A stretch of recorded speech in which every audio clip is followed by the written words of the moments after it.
Nada, que vamos decepcionados. Surrealista, esto es lo peor. Pues nada, un desastre, no tiramos casi no tiramos a puerta, casi nada, un desastre. Pero bueno, vamos, hay que volver a intentarlo para el año que viene. Penoso, con 2 jugadores menos y que nos hagan 2 goles. Estamos todos indignados. O sea, el partido fue lamentable. Y la afición del Pontevedra que está ahí, mal metiéndose con los del Oviedo. Desde dentro se vio el partido que es una vergüenza, muy buen ambiente. La ciudad de Oviedo respondió muy bien. Y la gente de Pontevedra la llevaron a Gijón y a gastar. Mientras no dejaron dinero a la gente de Oviedo, cuando la gente de Oviedo dejó dinero en Pontevedra.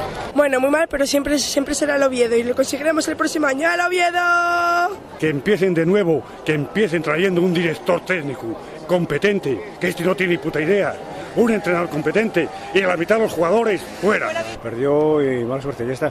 Pues yo llevo viniendo toda la temporada a ver los partidos y fue un calco de la temporada. Contra equipos duros el Oviedo no dio la talla nunca. Podríamos haber hecho mucho más, pero...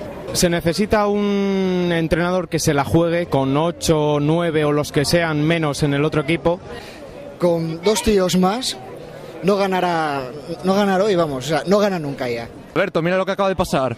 Espero que no te volvamos a ver más por aquí porque mira lo que acabas de hacer con el equipo. Un partido muy decepcionante.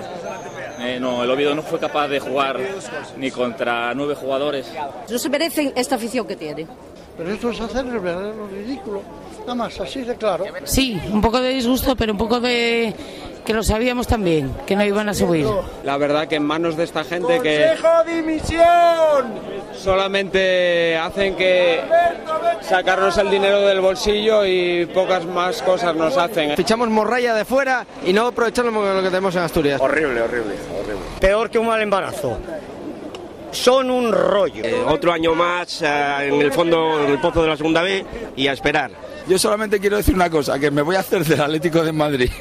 Otra decepción, otro año más. No merecimos pasar. Jugaron mejor que nosotros. No merecimos pasar y merecían pasar ellos.